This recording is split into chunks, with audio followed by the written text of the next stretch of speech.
everybody, and welcome back to Aamsuntitledpodcast. I'm Am. Hi, if you've never met me before, it's really nice to meet you. Welcome to my Percy Jackson dedicated podcast. In today's episode, we are finally going to be moving on to the Son of Neptune book. If you haven't already heard my review of the first book in the Heroes of Olympus series, or any of my reviews of the original 5 books, please do check them out now. They're available to stream on Spotify and on my YouTube channel.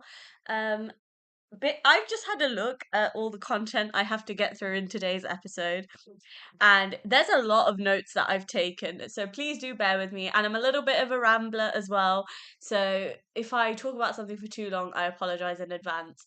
But let's get into it because we are going to be doing chapters 1 to 7. So if you don't know how this works, basically, I just give you a sort of rundown on the main things that happen in the chapter, and you just get to hear my thoughts, feelings, comments, any sort of connections I bring up, any invisible strings that I find, any Easter eggs, any references to previous books. That's basically what I do. And you basically just get to hear my commentary throughout the book as if I was reading it out loud to you guys. Bearing in mind, I read these books, it's coming up to over a year ago now since I've picked up a Heroes of Olympus book.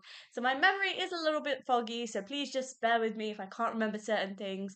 Feel free to correct me politely in the comment section below if I get something wrong. I do apologize in advance. I should be an expert in these books because I've read them for so long, but we'll see how we get on. So, obviously, whatever's happened in the last book is going on in the same timeline as what is happening in this book. Um, so you'll see a lot of references to the first 5 books and Heroes of Olympus when we get there. Anyway, so chapter 1 is Percy's point of view, and it opens up with Percy running and fighting a bunch of snake ladies, but they keep reforming. Big hint there, the idea that monsters and stuff are not staying dead. Like I said, Rick is very good at very subtly dropping hints throughout, and that is one of them. And I've only just noticed it now as I'm reading these notes. And the way that I've written it, I've taken words from the books that help me prove my point. So yeah, that's a very interesting thing that he put up. And as he's running, he sees San Francisco Bay, and he remembers the place because it has a special connection to Annabeth, and he has no other memories. So if you don't know what happened in Lost Hero, Jason's memories were taken away by Hera. In this book, Percy's memories are taken away by Hera, minus what he can remember about Annabeth. So he knows that he has this connection to this girl, but he kind of remembers her, but he doesn't, which is a big hint. And I think it's so cute. Like, my little Percabeth heart was so happy when I heard that. I was like, oh, he forgot everything, but the one thing he could never forget is Annabeth. And I was like, oh my god. Like, this is my favorite ship ever. Like, any sort of reference to them just being the cutest couple just kills me off every single time, and that was one of them. And Rick sort of mentions that Looper had taken him in and taught him how to survive. Again, really big hint to Lost Hero book. Looper had a significance in Jason's life, and now she has significance in Percy's life, which I think is quite cool. He can smell gorgons. And he's got himself cornered basically. So he's in a position where there's no one else helping him, and he's just surrounded by these monsters basically. He opens his bag and he uncaps Riptide. Oh, of course, Riptide. That is just the biggest reference to the first 5 books ever, and we love Riptide. It's such a huge part of who Percy is. As like I'm talking in terms of like his demigod side. So it's so interesting, and I'm so happy that Rick has carried that along and not replaced that with another weapon. A Gorgon spots him and offers him crispy cheese wieners, but he asks where her sister is. Yeah, again, like this is one thing that I really missed in the Lost Hero book is this little moments of humor in significant peril. So like in Percy's point of view, and I don't know if anybody else has noticed this, but it's like in the most serious situation, Rick finds a way to put a comical moment in. The first example that like kind of comes to my head is in, I believe it's either Last Olympian or Battle of the Labyrinth, where Percy is being chased by Luke, who is Kronos, and he runs into Rachel Elizabeth Dare, and she hits Kronos in the face with a blue hairbrush. Like it's something that's so like Percy's in like a lot of danger. Like this is the Titan man, the person who is trying to take down Olympus, and he gets whacked in the face by a blue hairbrush. Like, I just think it's so funny. And that is exactly what Rick does in these books. And that is so special to who Percy is. And it's so nice that I still see, like, even though these books are supposed to be like a lot more mature, where Percy's a little bit older, like the essence of his character stays the same. And that's what I love about it. And that's why Rick is my favorite author, because nobody writes a book like he does, like genuinely. No one writes a book like him. Anyway, sorry, went on a bit of a tangent there. Her Gorgon sister appears wanting revenge for him killing Medusa, but he doesn't recall doing it. Now, so these Gorgons are sisters of Medusa, and if you don't know, Percy slayed Medusa in the first book, in the first five books. So in The Lightning Thief, he cut off Medusa's head. So these are her sisters that want revenge, but the poor guy doesn't even remember doing that. Rick, what have you done? Like, genuinely, that's all I could think about as I was reading the first chapter. I was like, oh my gosh, baby, like what's he been put into? Because like I think having a connection to Percy, like he is one of the first fictional men that I read, and obviously like younger Am had a huge crush on him. Let's not even go into that. But hey, my crush is understandable because he's just an amazing, amazing character, and I think it's like I feel a certain protectiveness towards him, and like the fact that he's in this situation, Annabeth is gone, all his friends are gone, like he's out there, he's alone, and I think like just a part of my soul breaks when I hear that because I'm like, oh, like he's by himself and he doesn't remember who he is and how special he is, and yeah, it's just beautiful, really, it's just beautiful. Anyway, sorry, I'm going on a Percy tangent there. Just know that I felt so bad for Percy if that didn't come across. Percy asks for a truce, but they're not listening. Yeah, they don't seem like the type of people that you could reason with really. He asks them why they can't turn him into stone like Medusa since they are sisters, and the sisters get offended. Damn it, Percy! There was no need to say that. It's one of those things where I think it's part of Percy's ADHD, but sometimes his intrusive thoughts come out. And he doesn't mean to say certain things, and they do. And then when they do, it's something funny like this, but it tends to offend the monster that he's facing, and that gets him into more trouble. But that's just so Percy of him. Like, I love him. Like I can forgive him for all of that.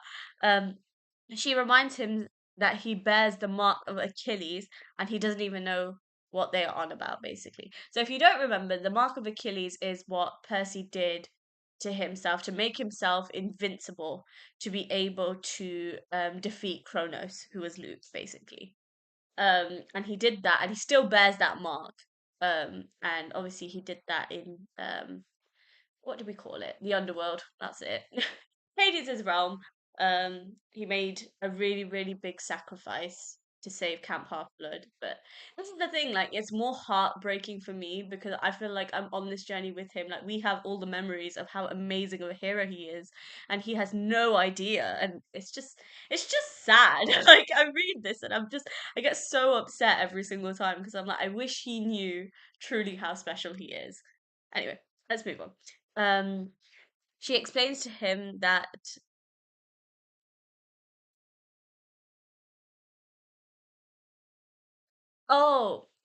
she explains to him what the word vomit words. They tell him that they've added their blood to the cheese wieners, so basically it's poisoned, which I don't think is such a great thing to say out loud. Like I feel like if you're trying to poison someone, I feel like telling them that something's poisoned is probably not the best idea. Anyway, he asks them who their patron is, and she reveals it's Gaia. Oh my god, that is the biggest hint. Rick has literally told us what threat they're facing. I think it's one of those things where it gets mentioned in Lost Hero, but it's a bit like sort of on the side kind of thing, whereas this is like a big threat, and even Percy knows about it, which is crazy. Um, Percy cuts Uriel in half, and he shows Stentho. No, Stethno. I think that's how you say it. Her reflection in the tray, and yeah, Percy slams the tray against Stethnos. Is it Stethno? I don't know if that's how you're supposed to say it. That's how my brain reads it. I might be wrong. I don't know. Against Stethno's head, and he uses the platter to slide off the side of the hill while praying to the Roman gods. wow. The idea of it being Roman gods as well, like he really doesn't remember who he is, which is just sad, really. Like it's one of those things where it's like, when you really care about someone and you don't want to see anything bad happen to them because they're such a good person. That is exactly how I feel towards Percy. And that's how the chapter ends, basically. So it's a very like fast-paced chapter, which I love. I love that. We're getting straight into it. Chapter two again is Percy's point of view. And as he's sliding down the hill, he realizes that it was probably a bad idea, which I agree with. It wasn't the most clever idea. Is he forgiven for it? Yeah, because I feel like he just made the best of a bad situation at that point. I feel like I can't really judge him for that because I probably wouldn't have been able to think of anything on the spot. So, you know, yeah. And he falls towards the highway, and the wind pushes him aside, and he ends up in a bunch of bushes. Ooh, I don't imagine that landing is great. Like, I know that he's got like Achilles' mark and like he's basically kind of invincible, but I feel like anyone can feel that. Falling into a bunch of bushes doesn't sound very fun. Percy sees the door to the Roman camp, to the Roman camp, and the Gorgons are still chasing him at this point. An old lady sneaks up behind him and tells him the place is an entrance to camp, and the Gorgons are still behind him, so he has to make a choice fast, basically. So this random old woman that he's met knows about this special secret entrance to the camp, and he's sort of running for his life, and he knows that the camp is the only place that he's probably going to be safe from these gorgons. So it's a matter of making a quick choice on the spot without being able to weigh out the pros and cons of the situation, which honestly, if it was me, I'm not very good at making decisions, so the idea of that is terrifying. But yeah, anyway, my baby has to make a choice. And Percy asks her who she is, and she says that she is June, and this is part of his choice. He can run into the ocean, leaving her at the mercy of the Gorgons, or carry her to the camp out of kindness, and if he doesn't, the gods will die and the world will perish. Wow, pressure much. First of all, this June lady, does anybody know who she is in the Greeks? No? I feel like that will come later. I don't really want to spoil that right now. But yeah. So he either runs away and he leaves June behind, and the Gorgons will kill her, or he carries her to the camp out of pure kindness of his heart, which I know he'll do because he's a good kid.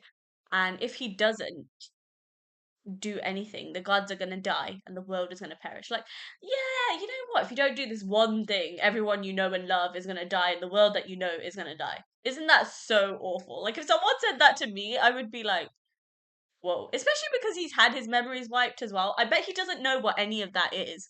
So he's probably standing there like, what? Anyway, he asks if he will regain his memories if he goes to camp, and she tells him eventually. Ah, you see, that's one of those things where it's like, if you take the risk, you might get a gain or you might not. And it's like, oh, is the risk really worth taking? But I feel like for Percy, all he wants is his memories back. And I feel like he's one of those people that would do everything he can to restore the world to the way he knows it. So I guess like he would be willing to take that risk, and he does.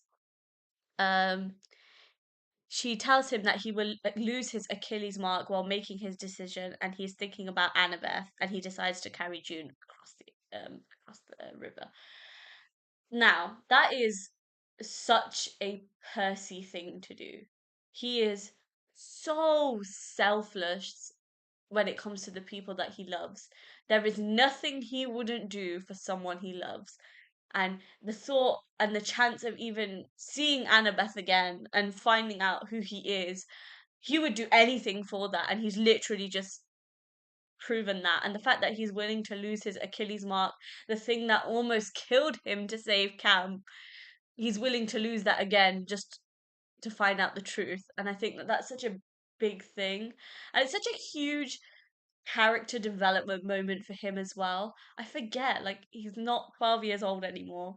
Like, he's not just this kid who's just found out that his family is not what he thought it was going to be. Like, he's a fully grown.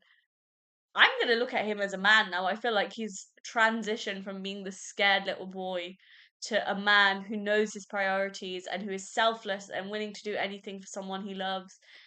Um, And you know, it makes me so proud as a reader when I'm reading through this. I'm like, yes, yes, Percy, good for you. Make the right choices, be good. And that is exactly what he is. Anyway, Stentho appears and she tells him he is carrying a goddess, and a car comes out, and Uriel continues chasing them. So basically, I think Stentho gets crushed by a car or something like that.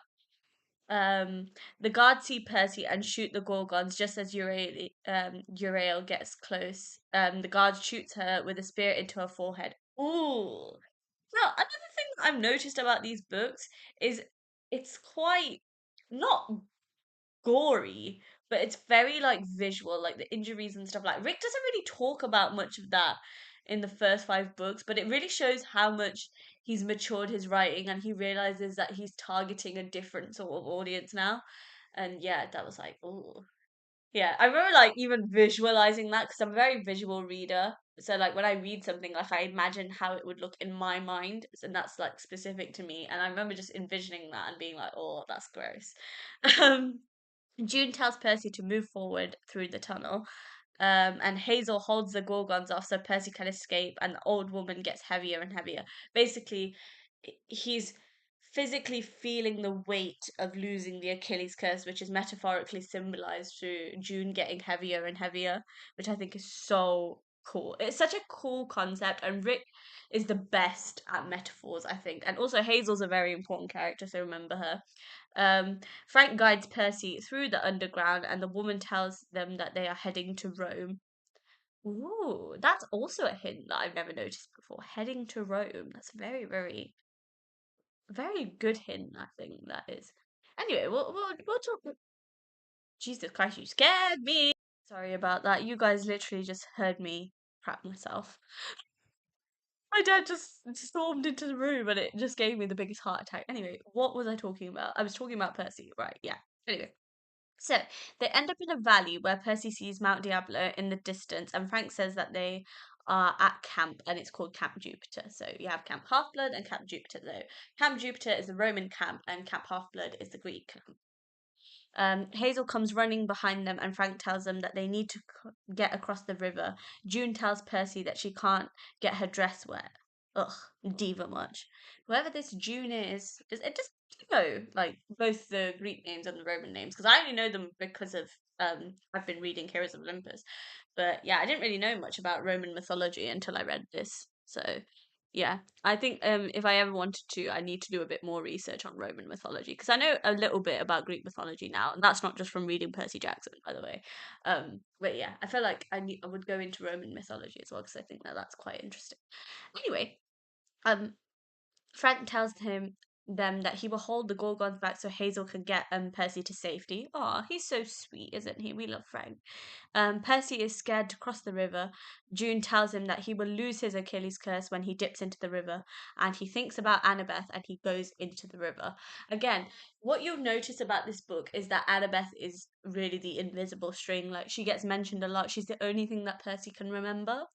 Oh, all of us Perciveth shippers are like, oh, that's so cute. But it's also such a shame that he's lost all his memories with her. Frank gets captured by the Gorgons, and he uses his and Percy uses his water ability to save him. Again, he probably didn't even remember that he had that ability. He just sees someone innocent in danger, and he is able to help them, which I think is quite cool. June thanks Percy for bringing him to the camp, and a girl recognizes him. June changes form, and Hazel realizes that she is Juno, and they all bow except Percy. He's confused. Um, he asks for her for his memory back, and she says that he will get it back in time. How horrible is that? Oh, you know what? I could give you your memories back, but you know I'm not going to do that because I'm a bitch. How horrible is that? I'd be like, girl, give me my memory back, please.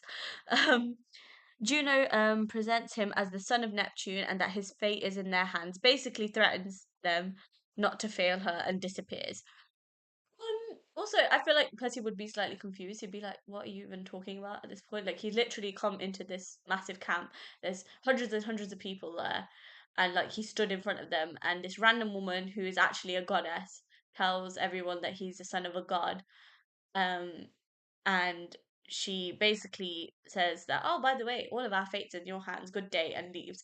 I feel like that's a lot of pressure for someone that doesn't have any memories, to be honest, but okay. Um, a girl in a purple cloak steps forward, introducing herself as Reyna, praetor of the 12th Legion. She asks Hazel to bring him in so that they can decide what to do with him. This still feel like that's a slight overreaction, to be honest, on her end. But yeah, Reyna is one of those characters that it's like I don't know if I like her and I don't know if I dislike her. Like I'm sort of on the fence with her, but I feel like what she becomes over this series is so interesting, and I feel like my feelings towards her slightly change. But we'll talk more about that like when we get there.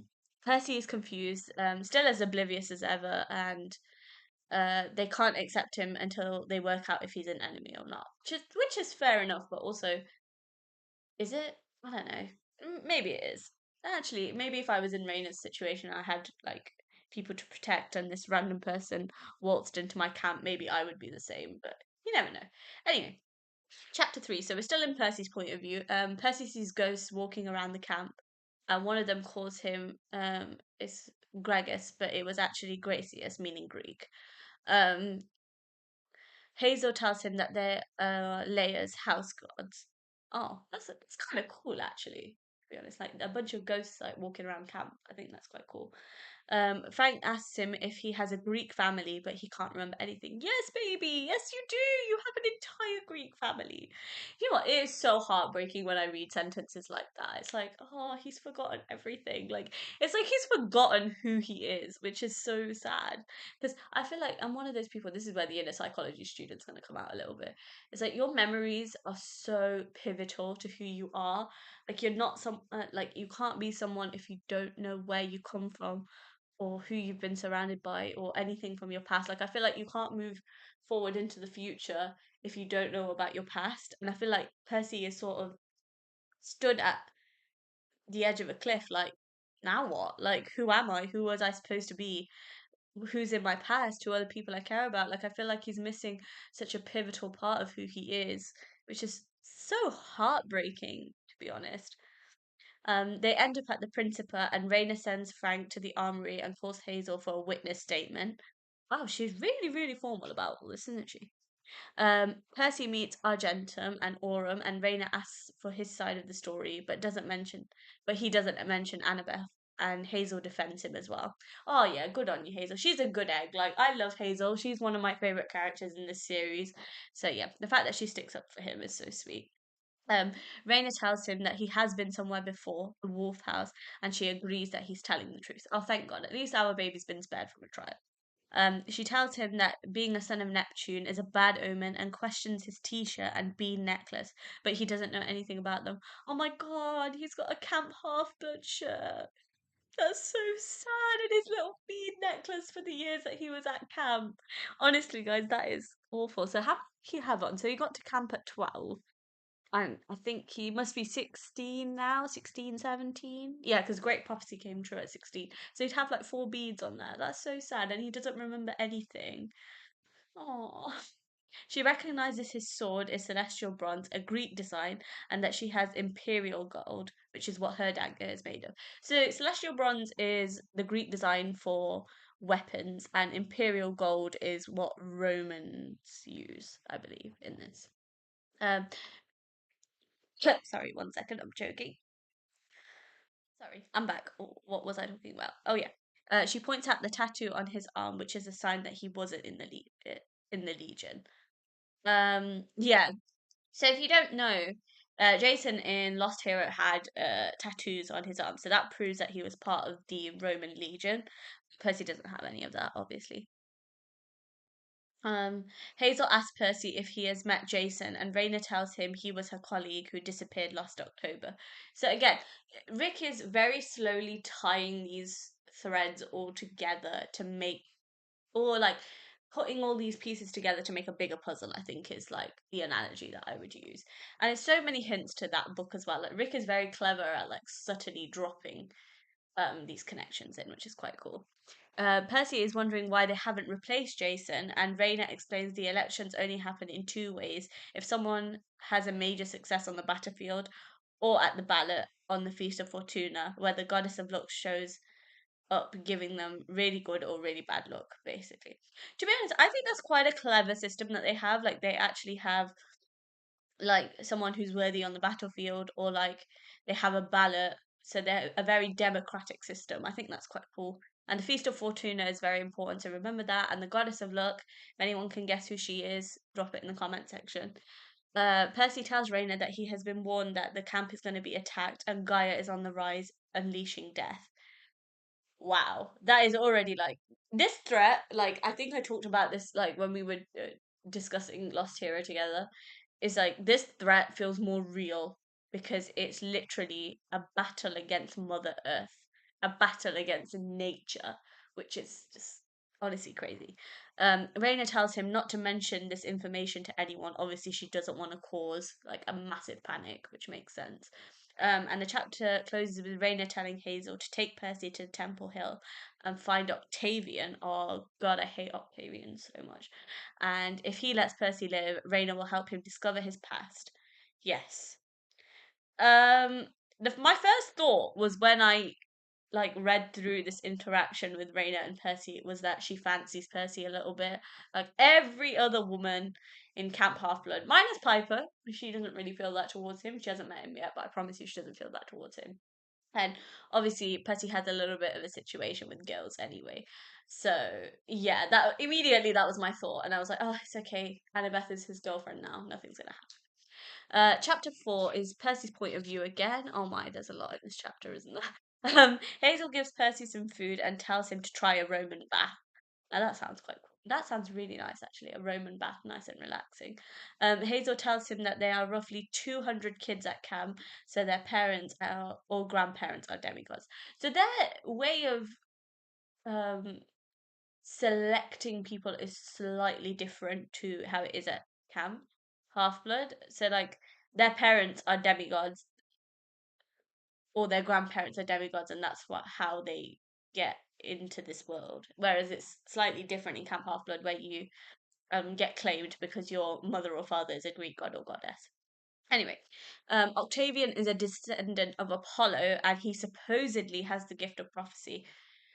Anyone gonna call the BS card on that? Because that is the first thing I thought. No, he flipping doesn't. But again, we'll see. There's no proof at this point of my claim. Anyway, let's carry on. A ghost named Vietlius runs towards Hazel and tells her to go and find Frank. Hazel takes Percy on a tour and she tells him about the valley that is a sanctuary for demigods after they leave camp. So basically, once the campers turn a certain age and they decide to leave camp, so I'm assuming this is when they become an adult, they have this special valley, which is a sanctuary where demigods can live their lives, grow out old, enjoy, have kids, get married. So it's basically a place where they can live their life. Like they've had the excitement of being a demigod, but now they get to retreat and be like normal people in a safe environment. And I think that concept is so cool. Like a lot of time in the first five books, it was really mentioned that most demigods just don't make it to the age of 16 and they just eventually disappear off the grid as the years go on. And whether they survive or not, like no one knows. But in the Roman camp, they have a completely different situation, like system, which I think is so cool. Um, as soon as they're talking about Hazel's brother, an elephant appears that is going to take part in their camp games. Now, these camp games, you know how like in Camp Half Blood, there's certain rules, like there's no maiming, no killing, that rule is not really used in the Roman camp, and when we come to see them playing Roman games, you will see what I mean. For any of you who've already read this book, you know what scene I'm probably talking about, but we'll get there. We'll cross that bridge when we get there. They see red flashes of lightning covering the Temple Hill, and she tells Percy that Octavian is busy. Now, busy doing what? Only Rick knows. Only Rick knows. They meet a fawn called Don, who is asking Hazel for Daenerys, and she tells him that he doesn't need it. Now, yeah. So you know how in Camp Half Blood we have satyrs, so like people like Grover, and then we have in the Roman universe fawn. So they're similar, I believe, kind of, yeah, something like that. The earth starts shaking, and Hazel and Percy see a diamond in the ground, which shakes her up. Ooh, that is such a big hint. I've never noticed that before. I took these like notes a long time ago, so I was really paying attention when I did these notes because I was pulling out details from the story that I thought would be relevant, and that this one's a big one. So when we come to talk about Hazel's backstory, which is quite really really sad, remember that the diamonds that randomly spur out the ground and stuff. That will all be explained towards the middle of this book, I think. They walk past Reyna's mum's temple, the Temple of Bellona, who is a warrior goddess, I believe. Yeah, and he asks about Neptune, who is supposedly his father, and Hazel reveals that the Romans were always afraid of the sea. I think so, yeah. There's definitely some story in Roman mythology that'll explain that, but I'm not really sure. Percy calls out to his dad for help regaining his memory, but nothing happens. Yeah, I feel like this is one of those situations where this is bigger than his dad and anything he's ever faced before. Um, Hazel tells him that Octavian is almost done and that they should head to see him. And eventually they go to meet Octavian, and he knows Percy is Greek, and he reads from the book of prophecies, and the great prophecy that was revealed by Rachel at Camp Half Blood. Oh yeah, I forgot. Rachel is was chosen by Apollo. That is crazy. You know what? There's so many hints to the first five books that you'll never ever feel like the magic or the essence of those books is gone because there's always overlapping characters and overlapping storylines. Anyway, Octavian reads the Argery and approves of Percy to join the Legion. Yeah, it's probably the only good thing that he does in these books, but anyway. Octavian wants to be the new Praetor and he asks Hazel to vote for him. She refuses because she knows that Jason is still alive.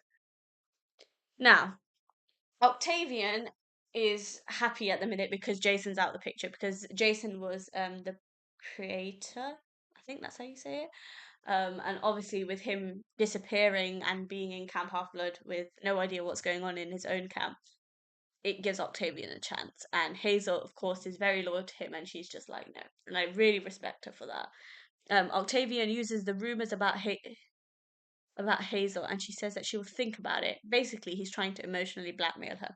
He knows Hazel's secret, right? And it's not revealed straight away, but you're already on edge because you're like, what could he possibly know about her that could change what we think of her? And the answer to that question is he knows a lot about her. But again, I can't really talk about that right now because we haven't got there yet. But we will get there, guys, don't worry. He tells her that her brother is waiting for her in her father's temple. And the way the chapter ends is Percy meeting Hazel's brother, who is Nico, son of Pluto. Nico, guys, he's back. He's back. Yeah, we'll cross that bridge soon with Nico. We know that him and Percy are not probably in the best of places given what happened, but of course Percy won't remember any of it. Chapter 5 is Hazel's point of view, and it opens up with Hazel hoping Percy will be the one to take her curse away. She's cursed, guys. Cursed with what? Can't tell you right now. Percy says that he knows Nico, and Hazel tells Nico that he has lost his memory. Um, wow. Okay. So if you don't know, Nico's sister Bianca died after Percy promised that he would keep her alive, and ever since then, Nico hated Percy, and he's always been angry and blamed him for his sister's death. So they're already on a rocky edge with each other. And yeah, the fact that Percy even recognizes him is like a big thing. Percy asks who Gaia is, and obviously Nico just sort of gives him a debrief. Nico is surprised that Reyna believed Percy. Yeah, that's strange. I think it's just because she fancies him a little bit. That's why he's gotten away with it. Just as Hazel is about to reveal her secret, Frank walks in. Bad timing, man. She was literally about to tell Percy about this curse and Frank ruined it, so great. She remembers her ex Sammy, but she has a crush on Frank.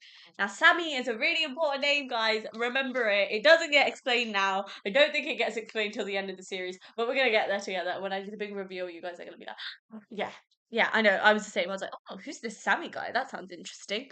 But yeah, we'll cross that bridge. Don't worry. Frank has come to get Percy because Reyna wants to see him. Of course she does.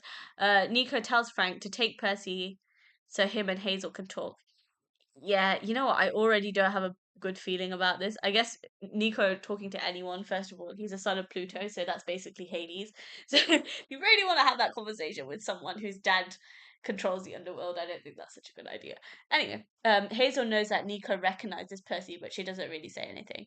Nico tells her that Percy isn't like that, like her, and that he cannot interfere. Ooh, big hint there. I can't. You know what? This is so hard for me because there's so much I want to say right now, but I'm trying not to elaborate because we haven't got there in the book. Like, I'm just dropping the hints and telling you to remember things, and like once I can tell you what that is, you'll get it. Um, but then Nico tells Hazel that she can trust Percy. Oh, he really has changed a lot since Bianca died, and he's done the best that he could, I think. Nico tells her that she will make him proud, and he nearly calls her Bianca, and Hazel is upset because she will never mean what Bianca means to him. Now, Nico and Bianca were together from childhood, and his love for her is just completely different, and he's very traumatized from her loss, and you know, the fact that he's even this close with Hazel is a big thing, but Hazel knows that he will never love her the way he loved Bianca, and I think that's really sad. And it made me feel so bad for her because she's such a wonderful character, um, and she comes from such a sad backstory. It's almost a shame that her and Nico are not on the same level that him and Bianca on because I feel like they both need each other, which is very sweet. But like I said, we'll come to more of their relationship later on in the story. This is just the beginning, guys. Nico tells her that the underworld is a mess and even his dad can't keep it under control. Yeah, that's also a huge hint. Even the underworld is turning upside down. Like everything is just going wrong. Nothing can be contained, which is big problem, obviously. Okay, so after that conversation, Hazel realizes that Alcyonius is to blame, and he tells her she belongs to Camp Jupiter. She remembers her birthday, December 17th, 1941, in New Orleans. Now, this memory is very, very important because you're about to see like mini screenshots of Hazel's life. Um, yeah, mini screenshots, let's call it that. This is her past life before she came to camp, basically. Chapter 6 is Hazel's point of view again, and it opens up with her memory of her birthday, and it's Sammy kissing her on the cheek, and children creating rumors about her cursed. Yeah, basically everyone in school knew that she was cursed, and they used to pick on her for it. But so Sammy was her only friend, and he sort of looked after her. She also loved horses, and she rode a stallion with her Sammy, and they wouldn't stop. Like that's how they spent time together. And he wishes her a happy birthday and says that he will see her tomorrow, and that's sort of like the good part of the memory, you could say. And then her mother shows up, the new and shows her the new Lucky Charms that she's made. Her curse started as a gift, but anyone who bought gems or Lucky Charms had bad things happen to them. So this curse was no fault of Hazel's. It just happened to her and she accidentally hurt people, which is obviously she's so lovely and you'll see as like the story goes on that she never means any harm to anyone. It just happens. So I genuinely do feel bad for her. Her mother pretended to be a fortune teller and she claimed that Hazel's curse was her father's fault, basically. So we'll learn more about her father a little bit later. A voice comes out of her mother's body telling Hazel that she is safe from the gods, and her mother's voice comes back and he says he told her not to. Now, her mother is possessed, right? So that is why it's slightly terrifying. And her mother's voice like completely changes that she has no idea like what's going on, basically. So she's had it really rough, and you'll see more of that as we carry on, basically. The other voice intervenes, telling Marie to strike back at the gods, sending her son to be their protector, and finally her mother can be a queen. Yeah. So basically, Hazel's mom has these two voices that talk inside her, and they are at conflict with each other, and they say opposing things. So one says that they're safe from the gods, and the other says that they should take revenge against the gods. So yeah, we'll see. We'll see.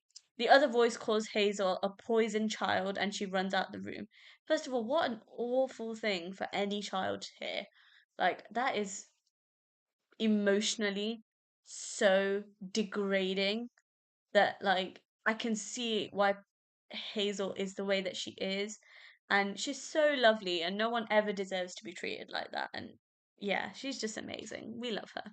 She crashes into a man who recognizes her, and he touches a stone that appears up in the concrete. And Hazel tries to stop him from picking it up, claiming that it's cursed. The man eventually picks it up, and he claims that it's not cursed, and that she should hate him for her fate. Yeah, it's not good, basically. Hazel realizes that that the man that she's met is her father, and he is Pluto. So he's the Roman version of Hades. She confronts him, but her father says that her mother hasn't told her anything. Again, it's really, really sketchy. Like, you're getting bits and pieces of Hazel's childhood, not the full thing. He tells her that she was born too early, but she will find her place, giving her colored pencils and a sketchbook because he knows she likes art and wishes her a happy birthday. So this has already been crazy. Like, her mom is possessed and going mental, called her poison child. Then she runs out into the street and she sees this random man who claims that he's her father, who gives her a birthday present. Like, that is just insane for any child to be able to go through. He goes up to speak to her mother, and she goes back into the apartment and hears them arguing. Her mother wants to her mother wants Pluto to leave, and he tries to stop by claiming it's a trap that will get them killed. Yeah, so basically, her mother just wanted to be with Pluto, and Pluto tried his best to convince her that it wasn't a good idea, but she wasn't listening. Her mother tells her to come out and pack a bag because they are leaving Alaska, and she tries to ask her mother more questions, but she screams at her to go to her room. So this is, like I said, Hazel comes from a very traumatized childhood, and this is just like the tip of the iceberg for what her childhood actually was. So we'll talk more about that when we get there. She wakes up from the memory and she's back with Nico, who asks her where she went to, and she just tells him about this memory. He tells her that she needs to control her memories. So these memories, when Hazel goes into them, she gets completely consumed into them, and she has no idea where she is. She can't tell past from the present. She's just completely out of it, basically. And Nico tells her that she's got to get that under control, because if that happens to her in battle, she's going to get killed, basically. She doesn't think that she can go north again, and Nico tells her that she'll be fine and she has friends this time. True, at least he's being a nice brother about it. Nico tells her that Percy will help her out, and she asks Nico why the ghost called Percy Greek. But before Nico can answer the question, a horn blows and the war games begin. Oh no. So that's where the chapter ends. So the last and final chapter we're going to be talking about today is chapter 7, which is Hazel's point of view. Hazel falls over a gold bar and Nico asks her if she's okay. They find a gold bar the size of a loaf and Nico thinks that they should hide it, and Hazel turns it into a gold ring and sunk it into the ground, basically. They hear the horn blow again and they head towards the Legion. Hazel joins Reyna and ready for the games, and Nico joins Percy, basically. Octavian announces that Percy is eligible to serve the camp. And he asks Percy if he has recommendation letters, and he says no. Hazel thinks that he doesn't need any. The guy carried a goddess to camp. Like, seriously, what is better than that? Like, why would he have any recommendation letters? Like, the man has no memories. He has no idea who he is. Like, how is he supposed to have something like that? Basically, Octavian's just trying to cause an issue for no reason. Frank vouches for Percy, and Reyna says that his vote doesn't count because he hasn't been claimed. Oh, she's so rude, isn't she? Please kindly shut up. Like, so what? He hasn't been claimed. He's still part of the camp. He still has a Roman family. Like, you can't just say that his vote doesn't count for anything. That really pissed me off. That is also one of the reasons why I don't like Reyna. It's like, okay, choose when you're going to say things that are not relevant. Hazel stands up for Frank. Yes, girl. My God, and vouches for him. And Percy. Slay. We love Hazel. She's already great. And she knows when to stand by the truth, which I love. Dakota's cohort accepts Percy, and now he is on probation. So basically, he hasn't been fully accepted, but semi accepted on a trial run. Nico is proud of Hazel for standing up to Percy. So am I.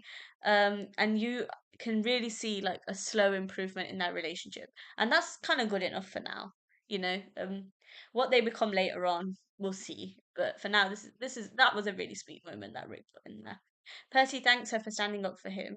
And she basically explains that if he does something stupid, they will both be killed. Oh, fabulous! You know, you mess up, we both die. That's great. That's definitely not worrying. Okay, and that's where the chapter comes to an end. So we're not going to be talking about the Roman games in this episode. We will talk about them in the next episode.